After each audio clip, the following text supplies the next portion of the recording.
you. So as Demi mentioned, my name is Jason. It's interesting. The first time people meet me, the first thing that grabs their attention, it's not the hair, not the tattoos, not my painted nails, or even my terrible dress sense. It's actually my long, big, black eyelashes. Yeah, really. The other day I was walking in the street, minding my own business as usual, and a girl came up to me and she was like, "Oh my God, look at your big, long, black eyelashes." And I went, "Oh." And then she's like, "Oh, do you use mascara?" I looked at her confused. I said, "Mascara?" I said, "Real men use Revlon, thank you." Well, at least that's what I tell myself when I apply my foundation in the morning. Or when I get my 3 monthly Botox shots. It makes it very confusing as well, because people, when I meet people, I always like to play this game. They're like, "Oh, what nationality do you think I am?" And I get a whole bunch of different things thrown at me. I get the really cool ones like Jamaican, South African, Portuguese or Spanish. But the truth is, I'm actually something way cooler than that. I'm actually Indian. Yeah, totally Indian. Yeah, you didn't see that one coming, right? Yeah, so it's quite interesting being an Indian guy and trying to date. That's one of the things that that I'm Indian, because I'm trying to find it hard to find a woman at the moment. Women don't really like Indian guys, so especially when I talk like this, it's not really. And plus, I drive an Uber on the side, so if you ever get into an Uber and there's a guy with dreadlocks and a whole bunch of Revlon products in the back, that's most likely mine. But there is a bit of a truth to, or there's a bit of a facade, because really behind the dreadlocks, the Botox, the Revlon products, I'm actually really depressed, bald, fat white guy that lives in his parents' basement. I'm just a Ken doll that's run out of batteries. Unlike Demi, I don't have a patch here, so I'm just looking for my own Barbie that's also run out of batteries. So next year's a big year for me. I turn 40. Yeah, thanks. It's in my culture, in Indian culture, most 40-year-old men are generally married and having minimal sex. I'm not married and having no sex, so I'm way ahead of the game. Yeah, it's the more that I think about it, I just don't think marriage is probably for me. The commitment, the vows, the wedding dress, at least the first time anyway, because we all know the first marriage is just a test run, right? Forgot where I'm at now.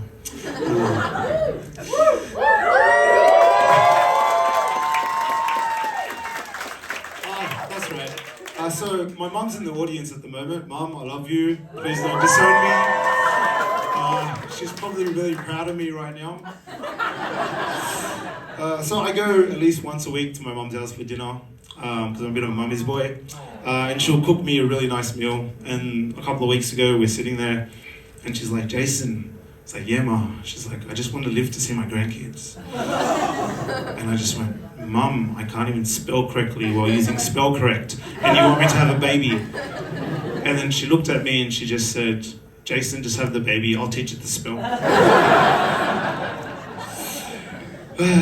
The other thing I haven't told my mum is that I'm technically still a virgin, because apparently if you don't last over 30 seconds, it doesn't count. So I'm trying to work on that. So my time's almost up, but I just want to throw my pitch out there. If anyone's interested in a 39-year-old bald, fat, white guy that sounds really good with Revlon products and has a big, long, black eyelashes, send them my way.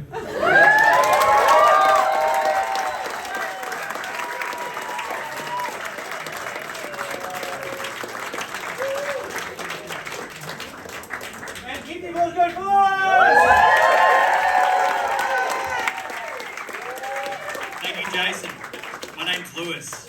Thank you, the Chippo. It's wonderful to be here. So I'm 34, and I've completely forgotten my set. I'm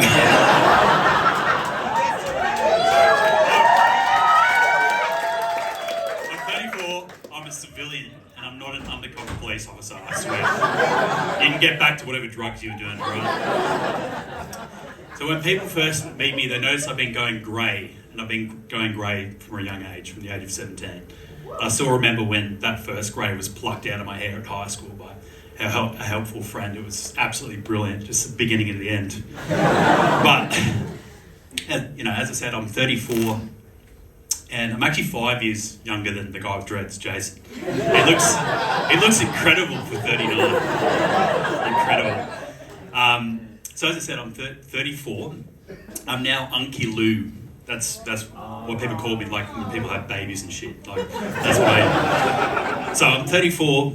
I'm Unky Lou, and I'm fucking mind blanking again. Next bit.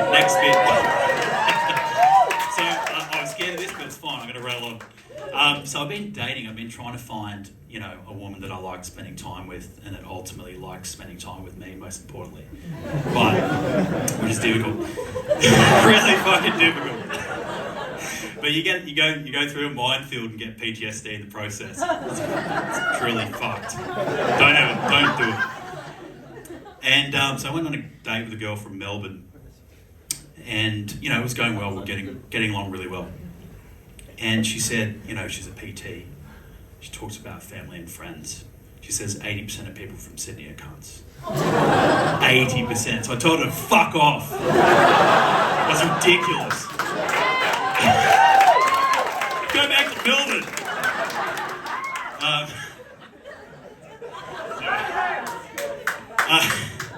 Get in your car and go.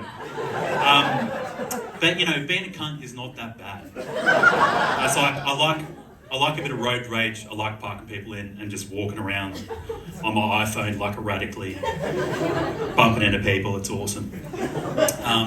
I've been on a bit of a health kick recently. Thank you.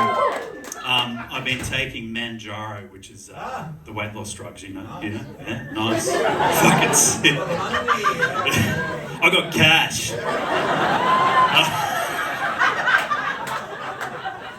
That was unplanned.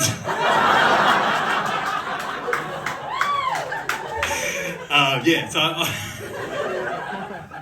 I'm on Manjaro, and fuck's sake. I'm on shit the bed, you just fucked me.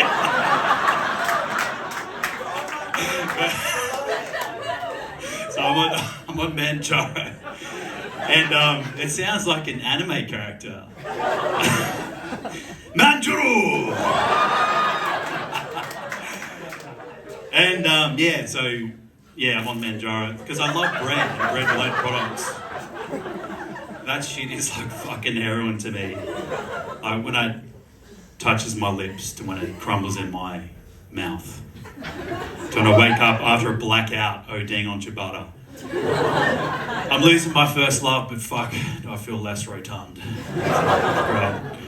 The other piece of the puzzle is vulnerability, trying to be open with my emotions, as you do.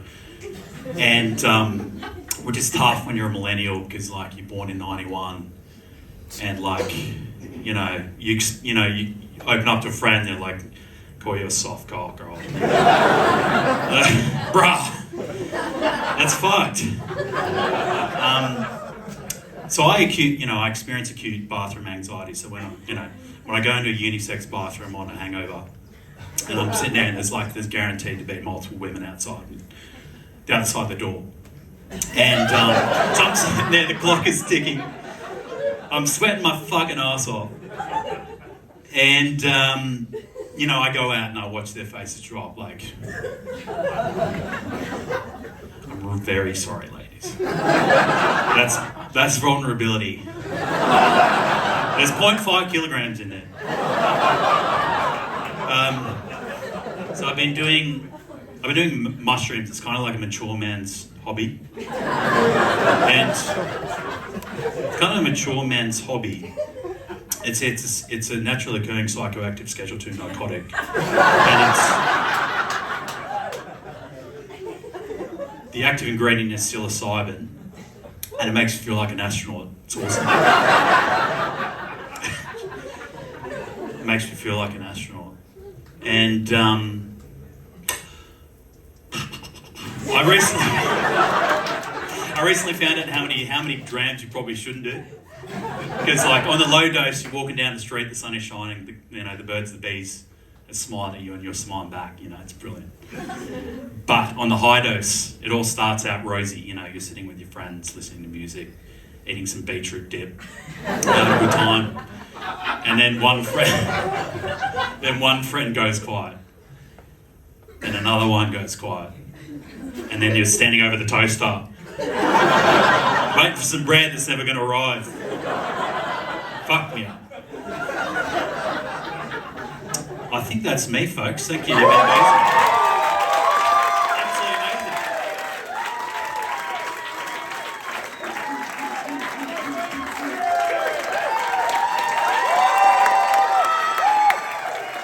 Good evening, everybody. How are we doing? Now, my name's Stu, and as you can hear from my accent, I live in Bondi. I have lived here for 13 years, however. That's right, I voted for Brexit and then just fucked off out of the country. No, just kidding. I didn't vote for Brexit. I'm actually extremely pro-immigration. Who gasped? Honestly, the more illegal, the better, if you ask me. Because what could be more British than turning up at a country unannounced, on a boat, not giving a fuck about the local cultural traditions, and just taking the place over? It's the most British thing you can do. When I watch BBC News reports of fighting-age men in boats trying to cross the channel, trying to get into the UK, I'm like, come on, lads. You're assimilating already. I'm just going to laugh at my own jokes. Look, if I look a bit tired, that's because I am. I had a baby 2 months ago. Me and my wife, we welcomed the little boy. And to be honest with you, we weren't sure if we wanted to have kids. And then when we decided we wanted to have kids, we didn't know when to start trying. So we did that classic thing where you tell everybody you're not trying, and you just come off contraception. But it's like the demure way of doing it, But I told her dad. So her dad was like, hey, are you ever going to give us any grandkids? And I was like, well, we're not trying. And he went, well, thanks for letting me know you're coming in my daughter.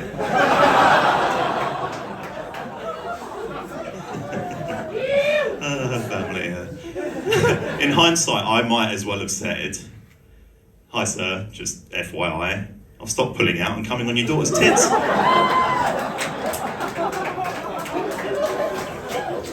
Or face. Or hair. Because sometimes you miss the face. It's very difficult to control the trajectory of ejaculate. Now the funny thing about these jokes that he's actually here tonight. Please don't kill me. So anyway, we found out we were pregnant, got pregnant really quickly, top shagger. And then you've got to pick a name. And picking I don't know if anyone's done this, but picking a name for your baby is the quickest way to find out the names of everyone your wife's ever slept with. A lot of names got vetoed. A lot of names. I was like, if it's a boy, how about Justin? And you watch her mind wander to the last time that she was sexually satisfied.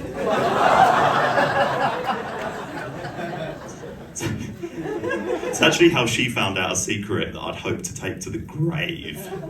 See, when I was young, like 18, horny, nerdy, I volunteered at an old folks' home. Yeah, it's good. It's going where you think it is. My wife was really into old-fashioned names, so she was like, if it's a girl, how about Daphne? And then my mind wandered to the last time words.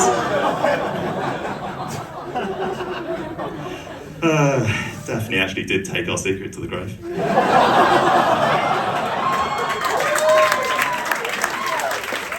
Yeah. She died just as I was pulling out. I don't think the coroner ever found anything though. It's hard to spot carmine white hair. Anyway, so I've lived here for 13 years. 13 years. And when I first moved over, I was looking for ways that we culturally overlapped so that I could make friends. And to begin with, I thought I could lean into a little bit of knife crime. And I didn't want to move to Melbourne, so... Then luckily for me, I found out that you guys are incredibly enthusiastic about doing drugs. Which is handy, because I love getting on it. When I found out you guys were enthusiastic about drugs, I was like, hold my 8-ball. I'll only hang out with my kid if he's got a bag.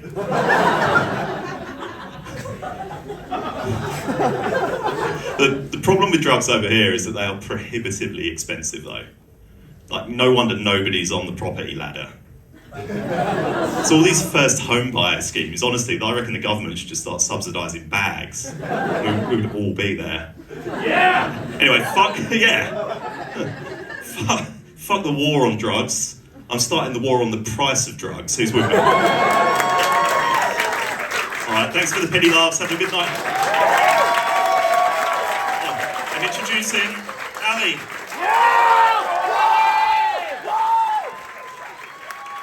Hello, how are we all? Thank you, you're too kind. So my name is Ali and I recently moved here from a third world Muslim majority country, the United Kingdom. What a beautiful place with a strong name, a powerful name, the United Kingdom. All those countries united under one kingdom, under our one true king, Prince Andrew. Look, the UK, I love the UK. The UK gave me everything I have. It gave me my accent, it gave me my education, but most of all, it gave me my sense of entitlement when abroad. I don't give a damn if I'm in the middle of the Amazon forest of Brazil.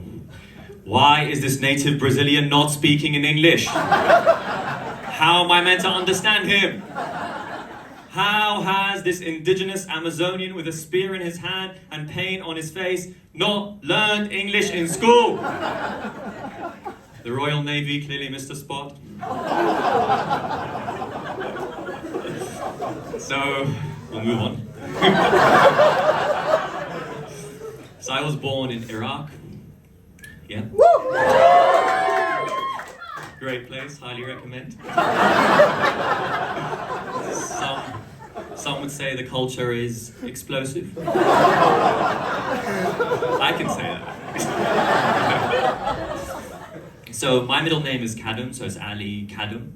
And when the kids in school found out about this, they had a field day. Ali Kadum quickly became Ali Kaboom. By year 8, this morphed into Ali Carbomb. Quite creative, I actually think. Look, I love being Iraqi as well. Look, my favorite thing about being Iraqi is that I have a cousin for everything, including my marriage. You got it.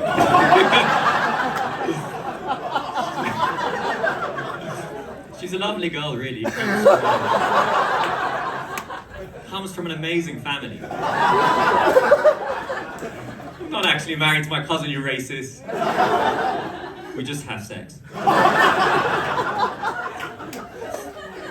Dating is really hard, guys. Like, I used to have really high standards. I wanted a really smart girl, an intellectual. Now I'll take anyone. As long as they don't believe that their problems directly come from the specific configuration of the stars and the moon in the fucking sky. We can't both be mentally insane. Dating is also quite confusing, actually. I was dating this girl, there's all these new words and phrases, and I was dating this girl and she said, Ali, I think you might be love bombing me. So my initial thought was, I guess that's why they call me Ali Kaboom. But actually I have no idea what that means. So apparently it's when you show too much love and affection in the beginning of a relationship, so the girl can become very dependent on you. What a marvelous little trick. I'm glad I got feedback. I'll certainly be applying this next time. Guys, I've been single so long that my love language is wanks of affirmation.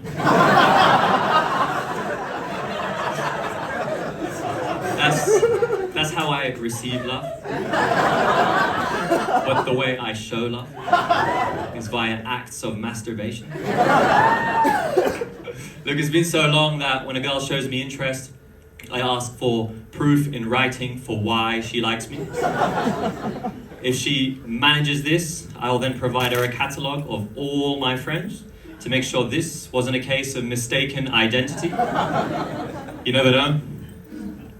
Don't you guys think dating apps is basically the hottest people in society abusing the rest of us? But we've had enough. We, the uglies, fought back and we created run clubs.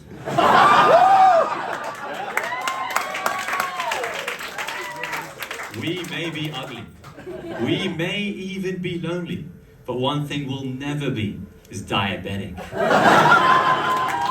That's my time. Thank you so much, everyone. I'm just presenting the lovely Marianne.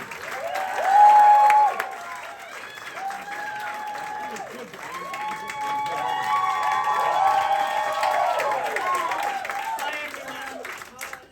My name's Marianne, and some people have said to me that I have a strong Aussie accent, right? I reckon they're a bunch of stupid bloody dickheads. Yeah. All right, maybe it's a little bit strong, but I grew up in Campbelltown, okay? I call it Cambo, and it was a bit rough around the edges when I was growing up there. You know, kind of like rubbing a pumice stone over your genitals. Yeah, ouch. But I think it's true what they say. You can take the girl out of Campbelltown, but you can't take the Campbelltown out of the girl. Yeah. So I guess you could call me a bit of a yobbo. Now, there are people out there who think yobbos from Campbelltown aren't that smart, right? That's not true. Take me, for example. I know my times tables. Yeah, thanks. Okay, some of them. I know the alphabet, yeah? Or like 24 letters. Yeah, that's right. I can use big words, right? I don't say mate, that's a big TV. I say mate, that is a really big TV. Yeah? Yeah. Now, there's an advantage to having a really strong Aussie accent, and that is it's really easy to get laid. Yeah, I'm quite the shagger. Yeah.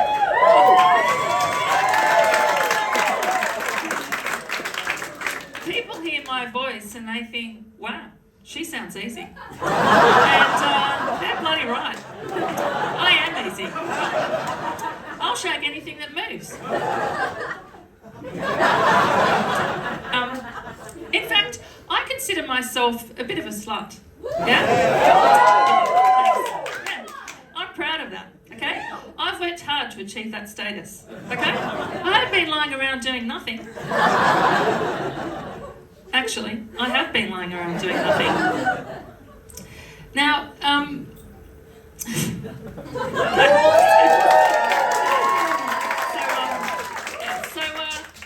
I shag them, right? And then I send them on their way. And you might think that means there's no romance in my life, all right? But you'd be wrong, okay? See, I'm a shagger and a romancer. Yeah. Now, I don't wine and dine. That's for people who have sexual intercourse or intimate relations, or for people who make love.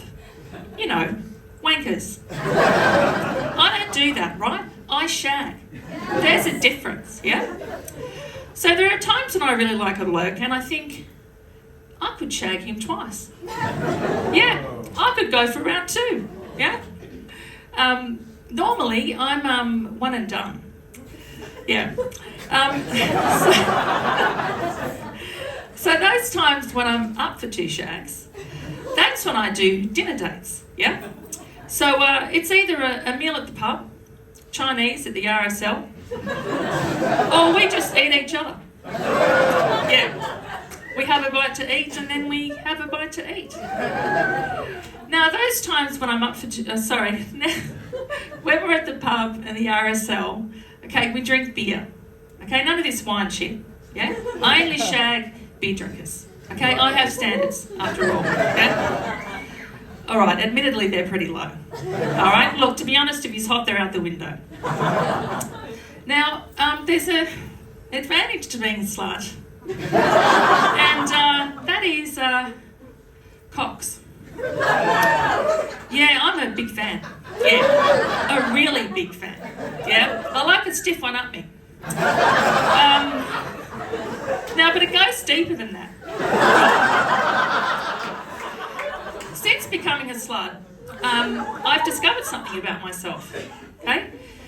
For some strange reason, I have a unique connection to cocks. Okay? I don't know why, I don't know how, but I like to call myself the cock whisperer, whisperer, whisperer, whisperer, whisperer.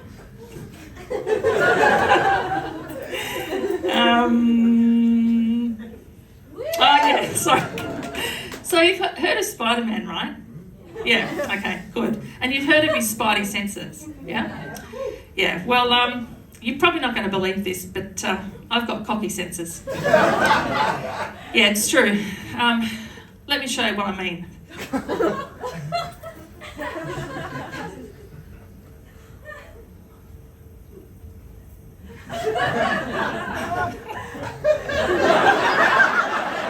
I can feel every cock in the room right now. Yeah, yeah. We've got some happy ones, yeah? Good to see, yeah? Some are confused. They're confused with what they're seeing right now. Yeah. Oh, some are hopeful. That's nice, yeah? Oh, hello. Some hope to get laid. Interesting, interesting. Some are curious. Oh, some want a hug. That's sweet. Yeah.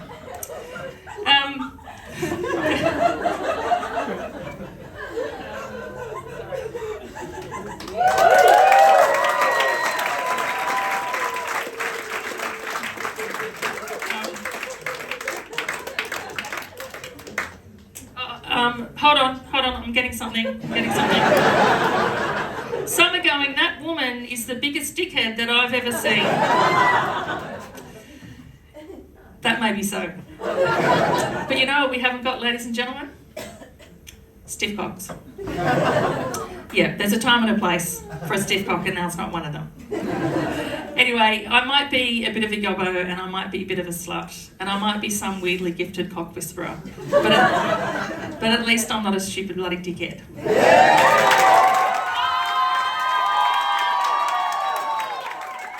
you like my shoes? I'm sparkling. I'm Laura. Hello, and I'm on what you call a career gap year at 33. And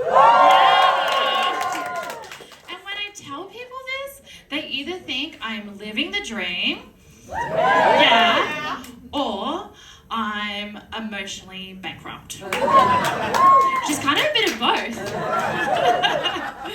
But in all honesty, it's really fun being fun employed. That's right, I chose to quit my job for corporate. It is fun not sitting in Sydney traffic. It is fun sleeping in. And it is so fun listening to 7 hours of Centrelink hold music. That music slaps. But being fun employed at 33 is like having a credit card as a kid. I'm emotionally unstable, financially irresponsible, but absolutely thriving. And I eat avocado on toast every day, all day. Screw you, boomers. Speaking of having no money, I just got back 3 months of travel. Gallivanting from one overpriced European toilet to another. Did you know it is $5 per poo now? Like, not even taking a shit escapes the cost of living crisis. But I'm just living proof that you can lose your career and absolutely find yourself in the Centrelink line. So I have a irrational fear of baggage, scales. We all hate Jetstar. But honestly, I was 1 kilo over, got in an argument. Meanwhile, I get on the plane and the guy next to me is literally thigh touching me. We've all had this moment, haven't we? Airlines do not care about physics. But lucky for me, emotional baggage, that still flies free. So as part of my travel, I'm in New York and I go to an electronic dance concert. Yeah. I mean, come on.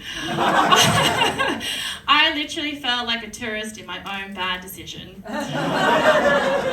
It's 1:30 in the morning and I have absolutely no idea how I'm gonna get home.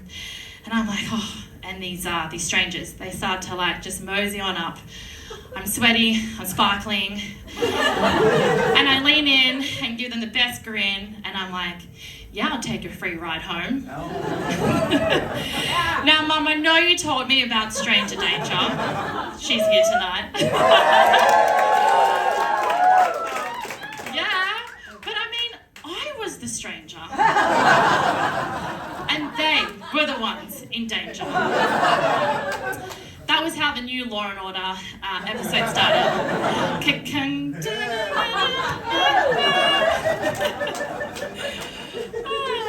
Alright, who's an adult Disney here? Give it up. Yeah, so it is totally reasonable to spend $50 on Mickey ears. Yeah, absolutely. Yeah, embroidered with my name on it. In pink, of course. So it's in the middle of summer and I'm lining up for 40 minutes to get a photo with a stuffed human toy. Mickey Mouse!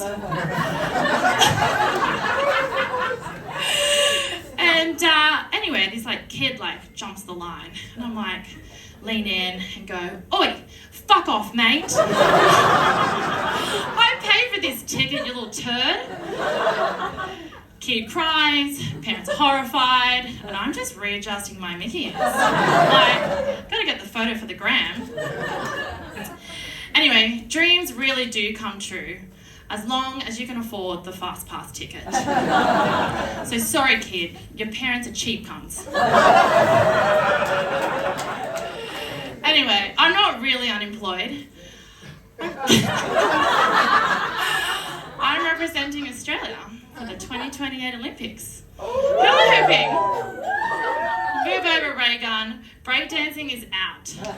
Hula hooping is in. No, like, seriously, Google it. All that time in the Centrelink line, I'm shooting for gold. So for all my Swiftie fans in the room, where are you? Well, my live theme song kind of goes about like this.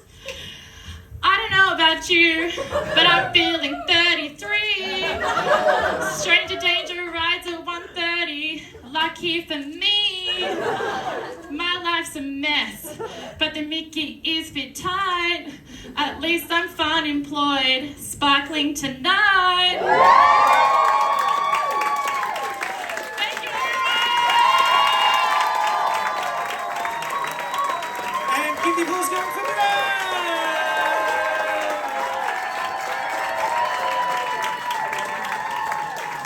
Hey everybody! How you doing in the basement? It's pretty muggy. So's mine. That's what one of the things my victims complain about at least. A little bit about me, my name's Ben. I was a soldier for 10 years. Been a bouncer for a little bit over 10 years. I suppose that makes me look kind of evil. Well, I am. I derive a certain pleasure from walking past somebody in the pub or club, just saying hi and being met with, well, I'm not too drunk, I'm not doing anything wrong. my sweet child, come to the security office, take your pants off, and we can talk about it. Bouncing's is actually why I'm trying comedy. At the start of the night, when everybody's lined up, they want to come in, I can say what I like, they'll just stand there nervously laughing. Later on in the night, I think my jokes must be a little disorientating. I'm always met with, oh, what do you mean I've got to go to the office and take my pants off? When it comes to kicking people out, though, there's always some jerk that they always try to bring money into it. You get, oh, well, you've got no idea how much money I have, how much money I'll make. Well, it's true, I'm not your accountant. The second way that they try to bring money in, it was like, well, I've spent a lot of money here. If I go, my money goes with me. Well, some of that money was going into my pocket. It might help your case a little bit. Most of the time they don't have money, so there's not even a point taking them back to the security office.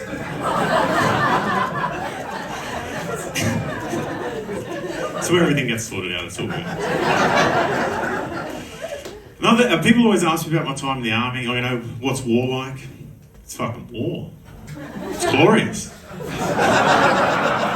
No, seriously, the politicians, they set the agenda, right? So you make a real difference in the world.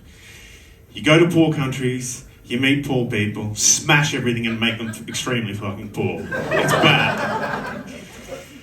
Fighting poor people, really, it sucks. Like, one day they'll come and throw rocks at you, we'll throw hand grenades back, next day nobody's there to play catch anymore.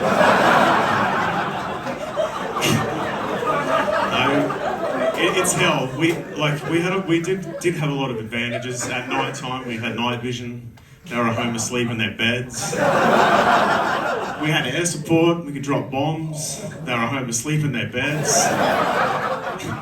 Occasionally, though, you'd find them in the mountains, herding goats. Those guys are pretty cool, actually. I like goats. I do. I have one in my basement. A creature that can digest steel can digest anything. You got a bit excited. Afghanistan was a beautiful country, though.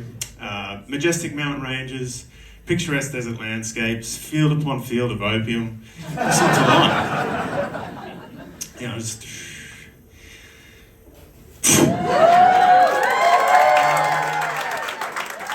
Mine's drawing a complete blank. That's it. Another thing people always ask me about is war crimes. Did I see any war crimes? Of course I didn't see any war crimes. Everybody was wearing camouflage, I couldn't see a thing. That's what Ben Robert Smith said to say, Your Honour. I did warn you guys I was evil. My psychiatrist says I have a lack of empathy. He also says I'm a sociopath. I said I prefer the term evil genius. He then said, all right, Ben, evil genius it is. Now please, put the knife down. Being evil does have a couple of bonuses. I mean, after a shift at the pub at 3 or 4 in the morning, nobody asked me for a ride home. Does have a couple of drawbacks. I get ridiculed for my choice in political leaders. Bashar al-Assad, Kim Jong-un, Peter Dutton. I've drawn a blank again.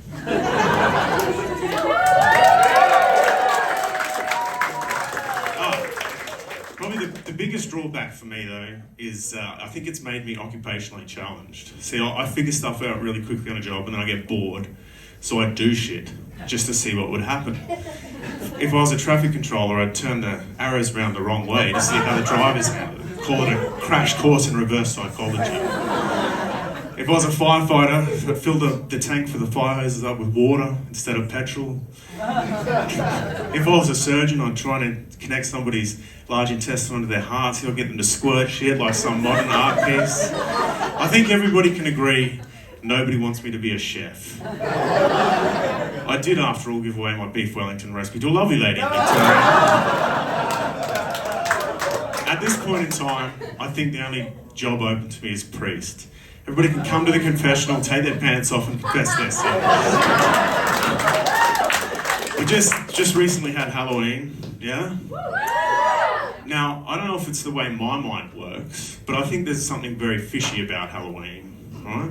Everybody's running around in costumes, concealing their identity, luring kids with candy. A lot of references to death, which is how you should leave your victims. They say the veil between the living and dead is pierced. If that's what you want to say you're doing to those kids. Thank you guys, have all been great. I wish you would all fit in my basement. We got Hayden. And give me applause for Hayden! God damn. Dave, I thought this was a beginner's introduction to comedy. Everyone's smashing it. I've got my book here. I'm proud of it. We're going to see how this goes. I just wanted to clear up a few things of what you're looking at. People always kind of think I can be anything, so I've chosen to be a disappointment. I am part Italian, but I don't really feel like I resonate with the culture that much. Like, I love pizza, I love pasta. That's it, really. Yeah, I don't know if I'm like in touch with my culture or if I just like carbs and sauce. But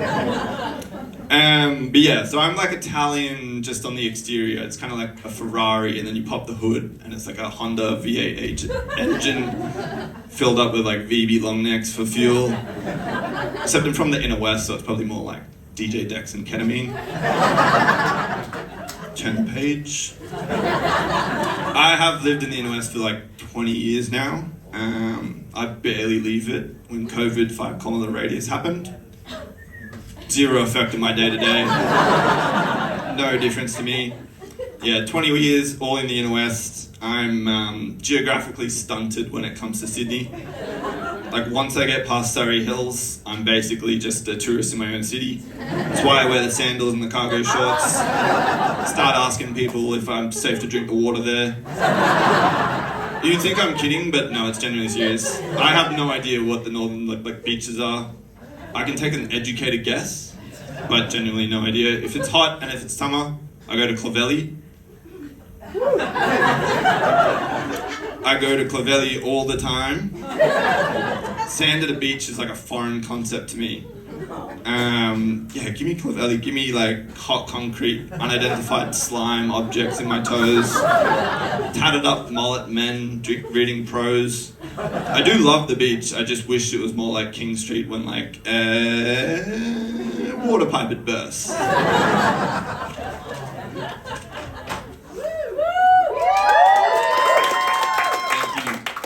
Yeah, the inner west has kind of raised me and shaped who I am, like with my morals, my progressive kind of ideas, my I soy matcha lattes. But I also went to a private school, an all-boys private school, so there's darkness within me. I feel kind of like Anakin Skywalker struggling between the Force and the dark. Like, I want to abolish the patriarchy, I want equal rights for all, but I also want to just call my friends gay. And I know it's wrong, but the call to the Sith is strong, especially after like one beer. I've been trying to get in touch with my feminine side, as my psych likes to call it, my emotions. Probably a little bit better at Ben by this point. It's hard though. Me talking through my feelings has like the same energy as a toddler learning how to spell. My psych's just over there like, sound it out. I feel sad. And they're like, oh, good job, where do you feel it? That's a joke. My penis does not feel sad, it's big and strong. Ask Marianne.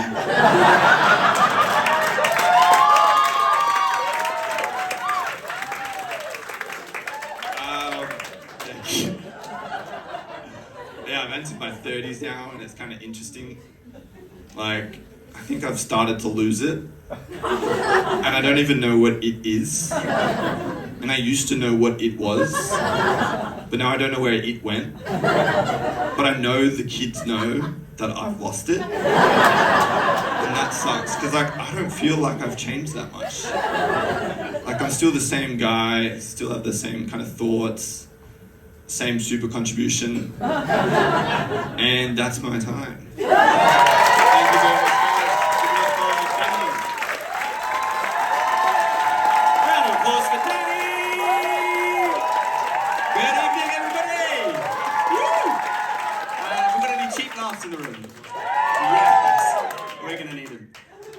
My name is Danny. First thing people tend to notice about me is I sound quite posh.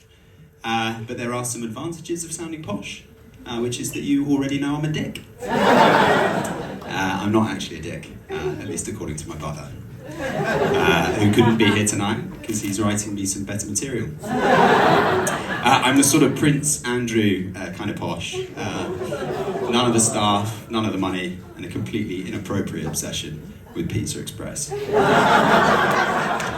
I was dealt a bit of a blow recently when I realised that I'm no longer in my early 30s. Correct, I've officially hit my mid-30s. Yeah, thank you. I was in denial for a while, but there were a few signs that made it harder to deny.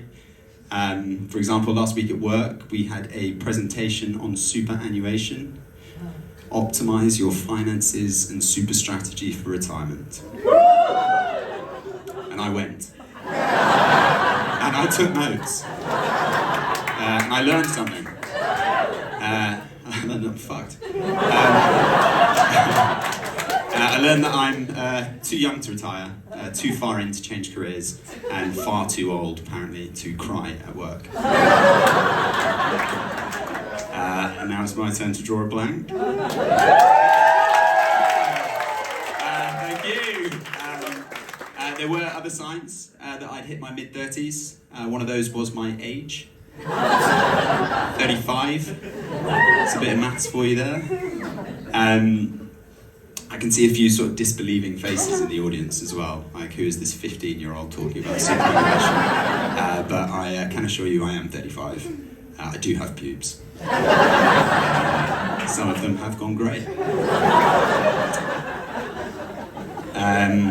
In fact, if you look very closely, not there. You'll see I have the full mid-30s starter pack. I've got the Garmin sports watch. I've got the exclusively Uniqlo wardrobe. And parents that no longer talk about my potential. Which is just another way of telling you that I work in tech sales. I think Mum was expecting slightly more of me. She brought me up on books like Danny the Champion of the World or Daniel the Lion Tamer. I don't remember having a copy of Danny Sent 3 emails by midday, so treated himself to a wank.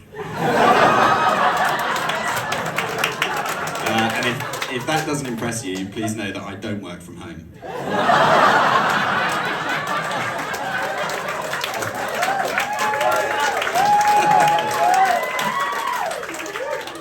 My dad's ambitions for me were slightly more salt of the earth, a bit more modest. In his own words, he said he'd be happy as long as he didn't end up with a posh twat. Sorry, Dad. Follow your dreams and all that. I also realised that you can actually calculate how badly you've wasted your potential. If instead of going to uni, I'd taken my student loan and put it into Bitcoin, I'd have $1.3 billion today. Obviously, I'd have had to have ridden a couple of ups and downs and not pulled out prematurely. But I've never been accused of pulling out. I'm told it's exclusively for people who get laid. I know that money doesn't buy you love, but with my own private island, fuck-off yacht, and a Uniqlo t-shirt in every colour, my parents would probably still prefer my sister.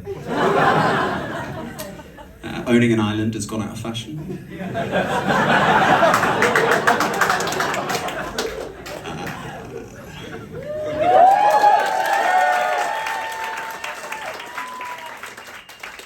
Yes, all my friends are having babies. Correct, boo. They suck. They add no value to a night out. Terrible conversation. And when they've had enough, they just shit themselves. Which does sound like a few of my mates. But at least they have drugs. For me, people having babies are just more names that I have to remember. And I suck at remembering names. But in Australia, if you're an adult, you only need 3 names. Mate, big fella, and if you're feeling a little bit fruity, cunt. Doesn't work with the babies. I got caught out the other day. My friend had his 2-year-old on his lap, and he was playing the game, the point and name game, you know, like, can you say Danny? Can you say Danny? And she nailed it. She did have a bit of help. And then it was my turn. So I had to point at the baby, and I drew a complete blank. And we're not mates. She's definitely not a big fella. So she's got a new favourite word. Thank you. And I have fewer names that I have to remember. Thanks very much, everyone. And we've got Chris. Round of applause for Chris.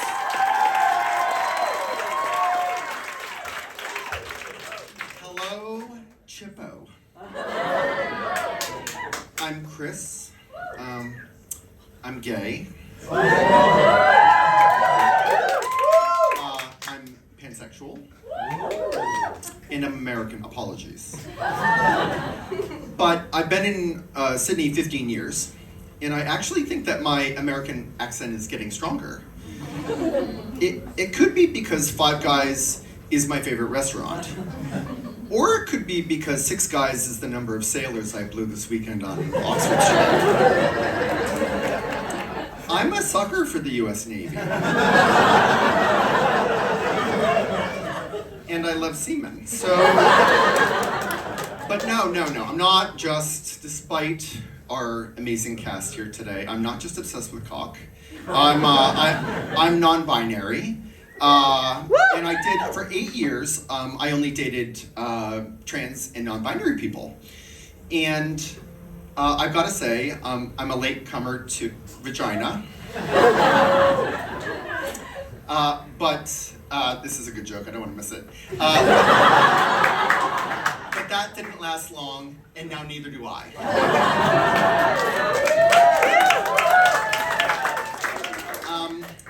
You know, I always identified as fluid. I just didn't know there was that much. You know, when people ask me about my gender identity, they're like, why? You were assigned privileged at birth, right? As a white man. You know, your pronouns were me, mine.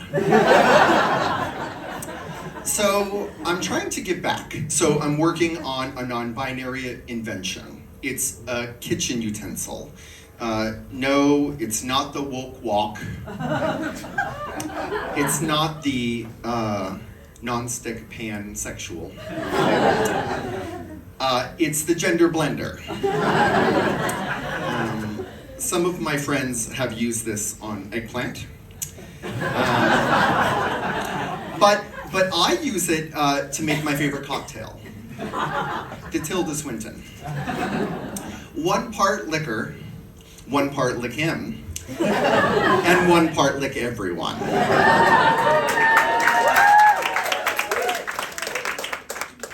But, America's got problems. Like a Sydney rooftop bar without cocaine in the bathroom. Like a drag queen with her panties on. Like a Guzman and Gomez full of Trump supporters.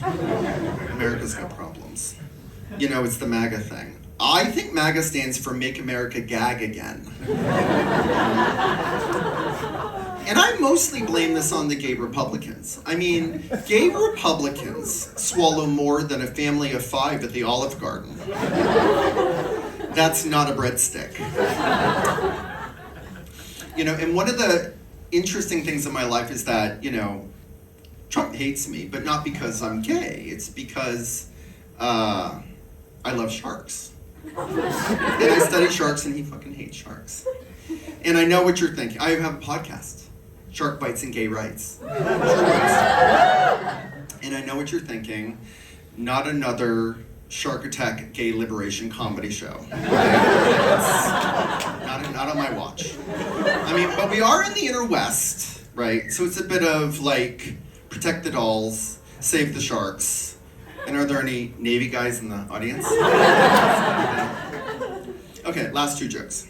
All right. So I also, like my compatriots here, went to an all-boys Catholic high school, but I've recently discovered God. And I think of God as that great conspiracy theory in the sky. I mean, like soap dispensers, okay? They only shoot you in the chest. Please hold the other jokes for later. They only shoot you in the chest when you're dressed nice. Ladies, gentlemen, non-binary, navies. They shoot you in the chest.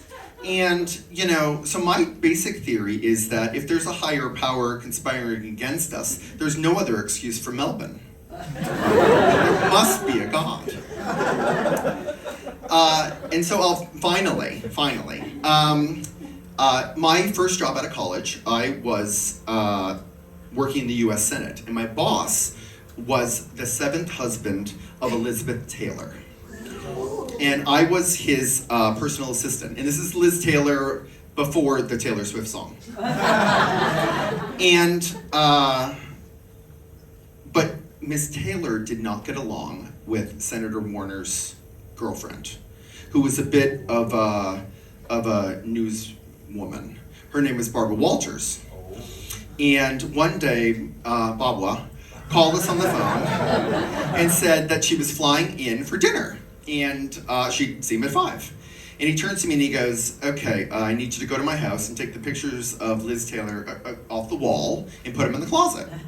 So there's now a moment about 30 minutes later where I'm putting these portraits of Liz Taylor in the closet because Barbara Walters is on her way over, where it dawns on me that, you know, usually Liz Taylor gets gays out of the closet. And I was putting her into the closet. Which then made me think, like, what was the last time that happened? And the only thing I could think of is when Tom Cruise was giving his heels to Nicole to put on the top shelf. Thank you very much. Keep the applause going for our last for the night,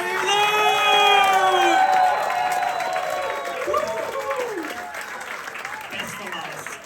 I don't think so. Definitely not. Alright. Nice. She's loving it already. I'm doing well. So my name's Luke, and it's spelled... Ooh, what a name. It's like Luke from Star Wars. Yeah, Luke Skywalker. Yeah, mate, he's loving it already. So we're both blonde, we're both very annoying. We both love to kiss our sisters. I'm just joking, that's my uncle's joke. Ooh. But I kind of freaked out last minute this morning. I was like, oh, I'm going to try and look a bit presentable, you know? I'm like, oh, I'm going to try and look nice and look good on stage. But I shaved... Ooh. I shaved my beard a little bit too short, and I'm kind of left with a moustache. And I asked my mum, I was like, oh, do I still look alright? And she's like, you look kind of like a Gen Z Rolf Harris. And I was like, ooh. There we go. And when I was like, ooh, okay, like pedophile Rolf Harris, right? And she's like, yeah. And I was like, ooh, okay. So I'm going to think positive-wise. I'm going to be, maybe just like Rolf, I too also look like I have a very active sex life.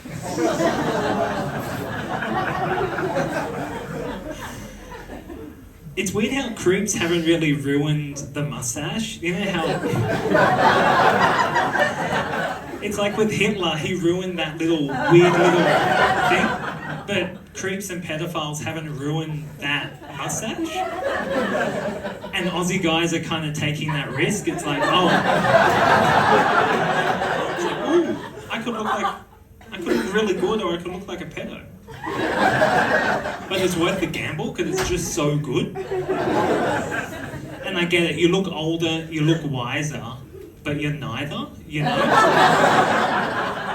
It's like a fake personality. And it's true, my therapist says, ooh, like you're emotionally constipated. And I was like, what does that mean? She said, oh, your personality, you can't just push out anything. You just don't give a shit. But I really get it though, like why the Aussie men take that risk. Because like you can either look like a pervert or you could look like a cop. Cops are pretty cool, right? But at the end of the We got a cop? Not anymore. Ooh. You'll like the next one. And it's kind of weird because both like a cop and a pervert, at the end of the day, they're always saying stop resisting. He does it. He does it. He's loving it. He can't resist.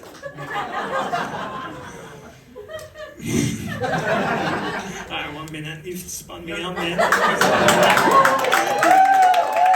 this guy out of here.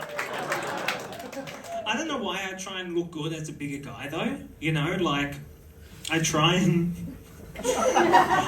look like presentable, and I think that's why they came out with like relaxer fit clothing. Because relaxed fit's kind of the middle ground between fashion and fuck it. But I kind of get it. A lot of clothes are very, very slim on us, so it's kind of the thing between anything between us and a public indecency charge. But these clothes companies, it's kind of weird how they've framed like the fitting. So you've got like what is it? It's like skinny fit, slim fit, normal fit, relaxed fit. They should start getting a lot more creative and start like dropping hints. So it's like, okay, you've got relaxed fit, and then you've got, okay, now relaxed fit.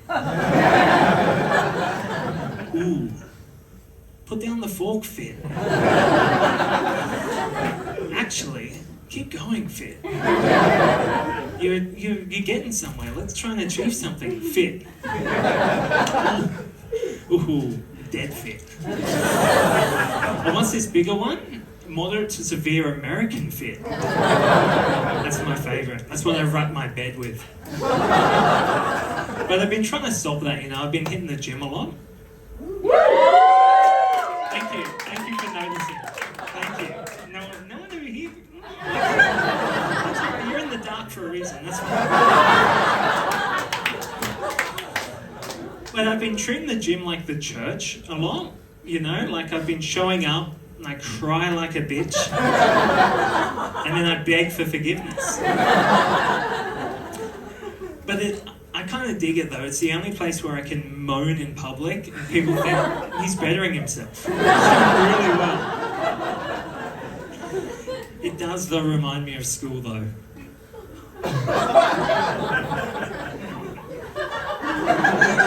You're loving it. It's kind of the place where a lot of really cool people are self-harming and they think you're really cool. You liked it. I have been like not digging it this week though. I've been getting a lot of fake reinforcement from my trainer. He keeps saying, Luke, come on, keep pushing, one more, come on Luke, one more. And I'm like, dude, please, if I didn't want, you're making me feel like the slow kid in school again. And if I wanted to get this fake reinforcement for 45 minutes straight, just told things I don't want to get told, I would have just stayed home and had sex with my wife.